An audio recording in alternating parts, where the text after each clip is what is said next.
Hello, Kyle. Hello, GD. Very nice to meet you. Thank you for coming. Pleasure. It's a pleasure being on your show. Perfect. So, our honored guest, Kyle Daniels, today, and you are broadcasting from South Africa, right? No, I'm based in Phuket, Thailand.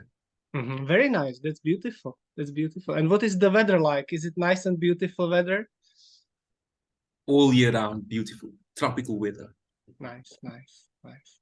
So I would like to welcome you to this show, and again wish you happy New Year and success. Everything fine in the new year because we are broadcasting just in the beginning of the year 2023.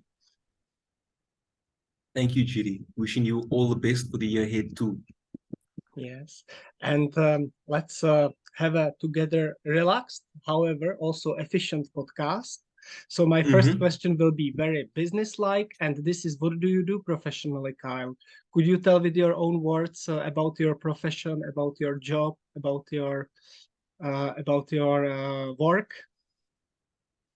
So professionally, I am a mental performance coach. And in essence, this is where I help people better understand their mind, open up their mind so that they're able to climb their mountains in their life. So they're able to achieve their big goals. So this is the simplest definition. I leverage tools like psychology. I'm trained in psychology. So I bring psychology along with philosophy, neuroscience, and I synthesize it to help people get the best tools or techniques to help them use their mind to get to where they want in life. Very nice. Thank you very That's much. in a nutshell what I do. This is very good. Good luck with that. And I also know you as a great lecturer and speaker. So would you please, I attended one of your lectures, international lectures. It was very interesting for me. Could you please tell us something that you are proud of or maybe grateful for, which you achieved in the past? Maybe a little bit dig into your past, just a little bit. So I would say one of the things that I'm pretty proud of is the fact that I had conquered a fear of public speaking. So I was terrified of public speaking in my early 20s. And I knew that this is going to be very essential for my vision that I personally had for my life, for my career. I knew that I wanted to speak to people. And as a result, I decided to, conquer this fear of public speaking. So that is just one thing that I'm proud of, that I would say I accomplished. There's many things that I'm grateful for. I'm grateful for life, for the oxygen that we get every single day. I'm grateful for the new year. I believe that gratitude is essential, especially as high achievers, high performers, because we are often so focused on the future, on becoming, on what is next, on preparing to climb that mountain, that we forget to sit back and truly take in the journey, appreciating how far we have come. And you see, one of the core things about high achievers is that we don't get comfortable with where we are because we know that we haven't arrived at our true destination that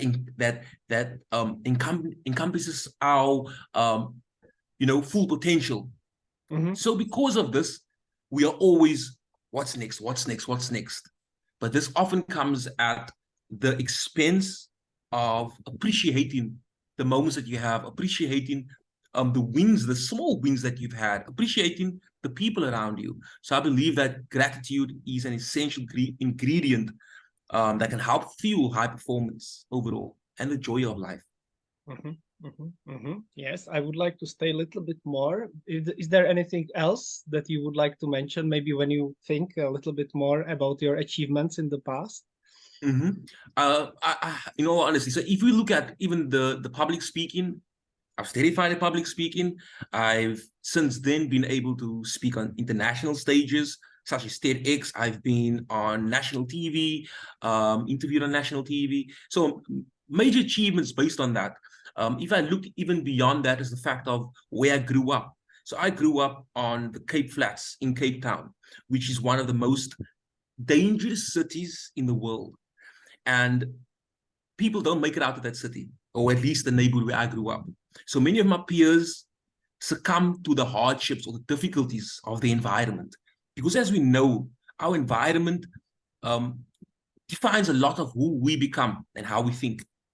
So that is also a major achievement for me, is the fact that, it was easy for me to go down the wrong path. It was actually easier to make the wrong decisions because I didn't see role models around, or positive role models. The only role models you had growing up are the drug dealers, the gangsters, because they drive in the fancy cars. So I would say that that is also a major achievement that I'm proud of, is the fact that I was willing to say, I'm going to stick to this plan, even though I'm not getting the results right now, even though life is hard right now. And this is something that we can all appreciate, is the fact that sometimes we have to say no to the immediate gratification or no to the impulsive things that we want, because we have something that is truly meaningful that we know we are meant for. And this would mean that we have to go through difficult moments, through the tunnel sometimes, whereas other people might be taking the easier route, and you see them making money, you see them enjoying life, you see them having fun. But here we're having to make those sacrifices. And sometimes the sacrifices are necessary, not sometimes, but always. In order to get what we want, we need to be willing to make the sacrifices necessary to achieve that goal. So there were many sacrifices that I've personally made. So I can be really thankful that I had pushed through my schooling, finished my schooling, because people don't finish high school where I'm from, then going on to university, then going on and doing a postgraduate, and starting businesses, doing things that my environment, people from my environment don't do. So I would say that that is also a proud achievement, but not only, it's not something that just simply proud, but it's something that I want to pay forward to many of the people who are going through their own difficult situations right now, who are stuck in their own environment where they feel that they are trapped.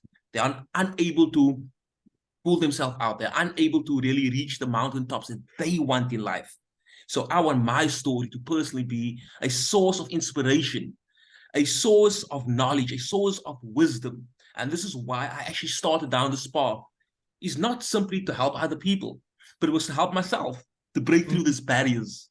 Yeah. And while breaking through these barriers, I've been started to realize how we all human beings face the same obstacles in different shapes and forms, but we all face the battle of the mind, and on a daily basis, no matter who we are.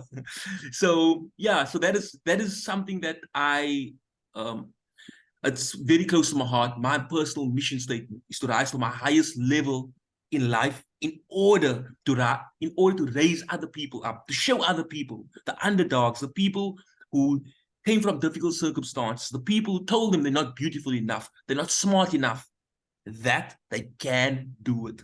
That's what I want my story to show people. Yes, thank you for nice and inspiring words. I would like to tell all our audience, please write down any message for Kyle. He will be happy to answer each every one of you in your messages below this video. And now we are coming from the past. We are moving to the present, because present is very important.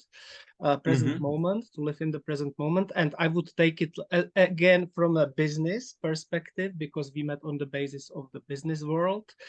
Which projects currently you are working on at this moment, Kyle? So I have many projects that I'm currently working on.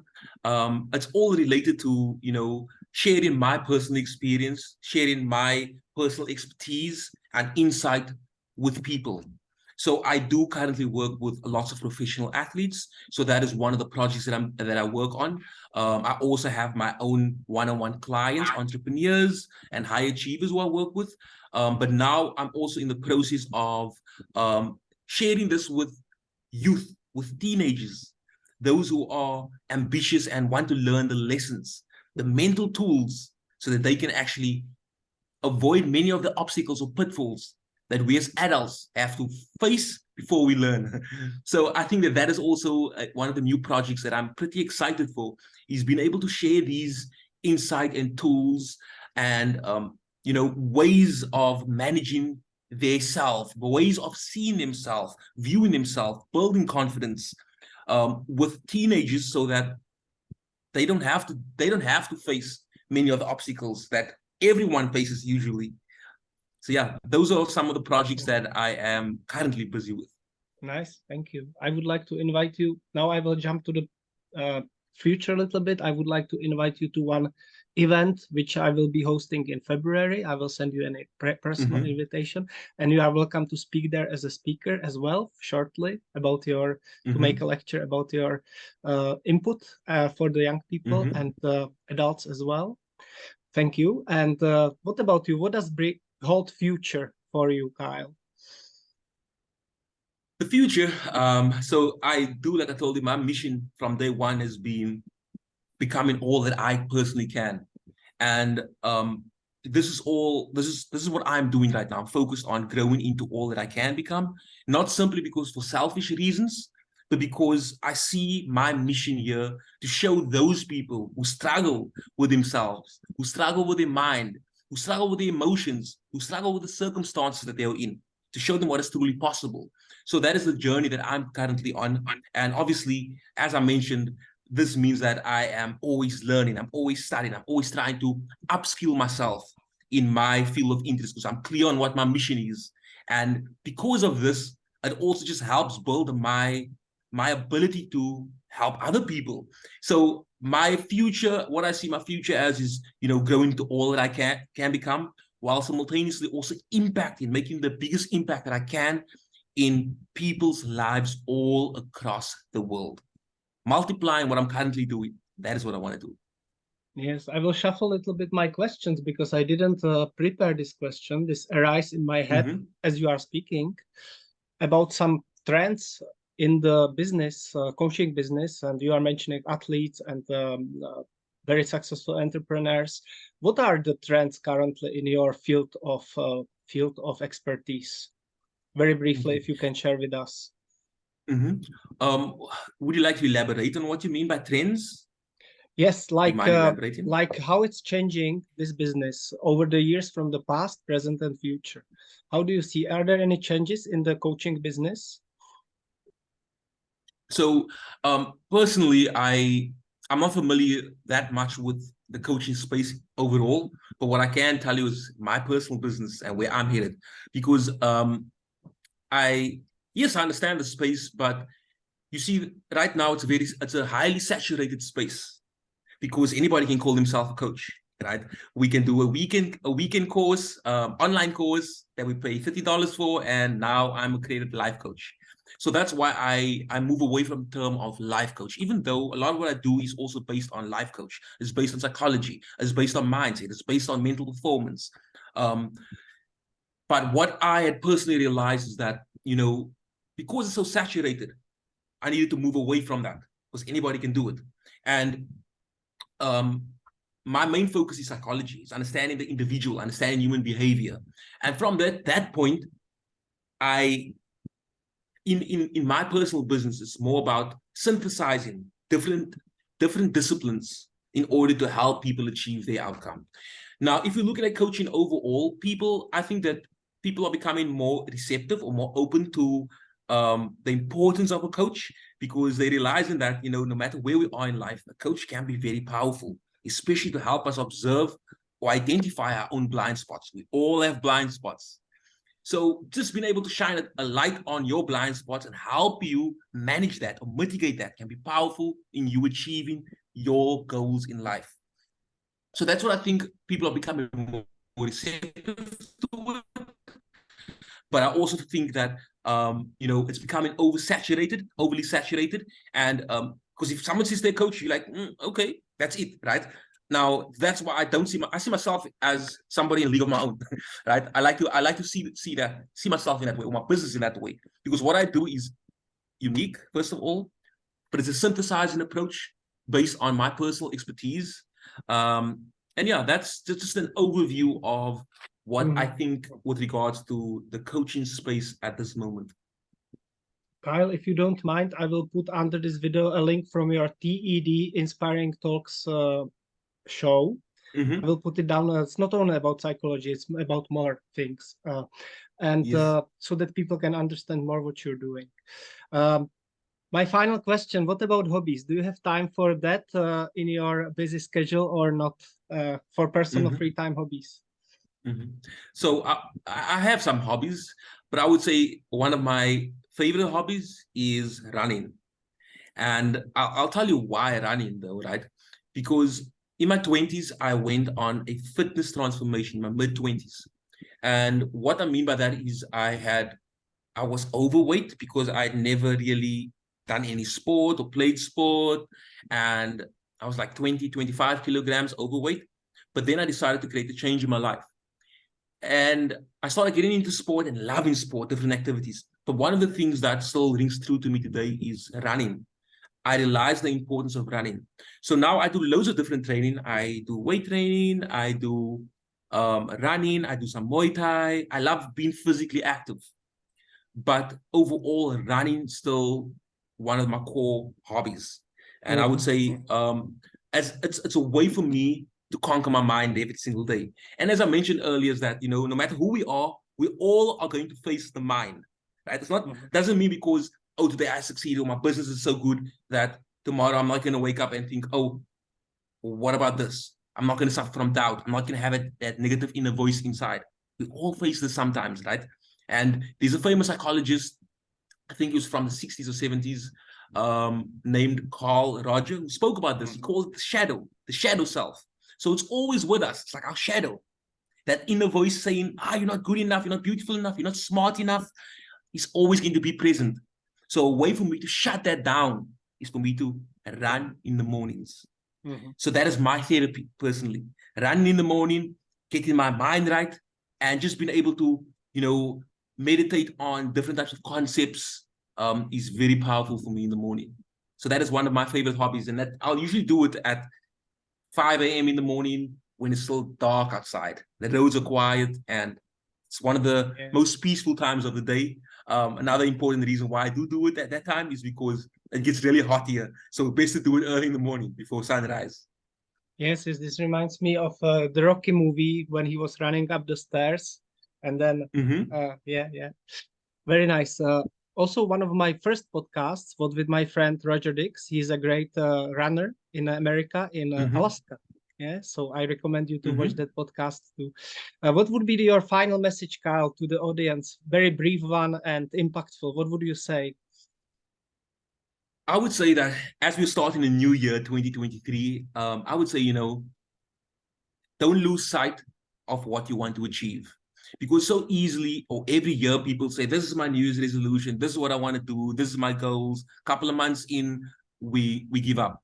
So there's a couple of things that we need to understand is that, goals don't need to have a time period like we used to say, right? Oh, I need a smart goal needs to have time. Yes, great to have time.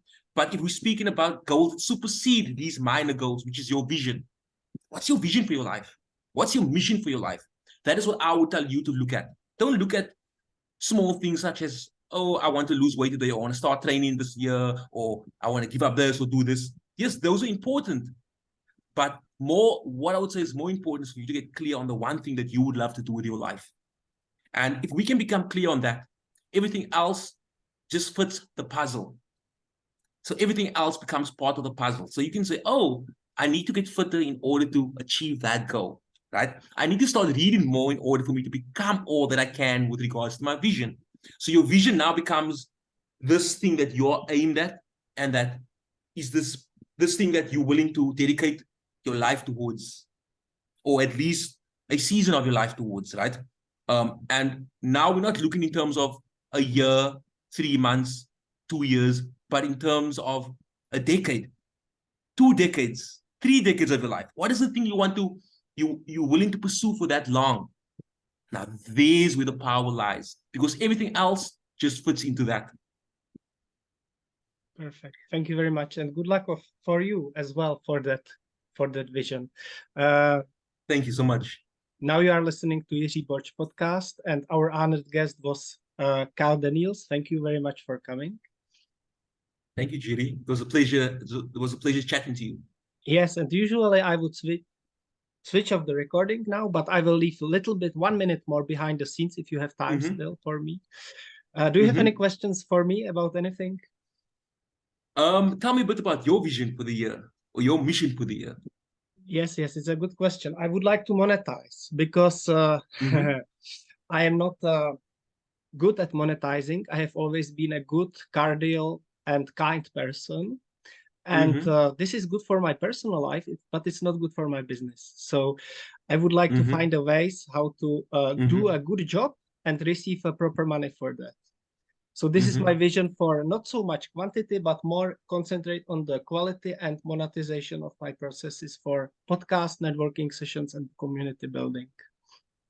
I love that. I love that. And it's essential, right? I do believe, because I'm also somebody who loves to point to people and do things for free sometimes. But what we need to understand is that at the end of the day, we need to sustain ourselves and also our family.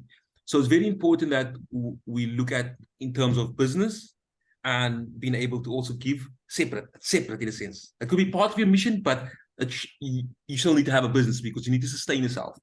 Nobody else is going to come put food on your table.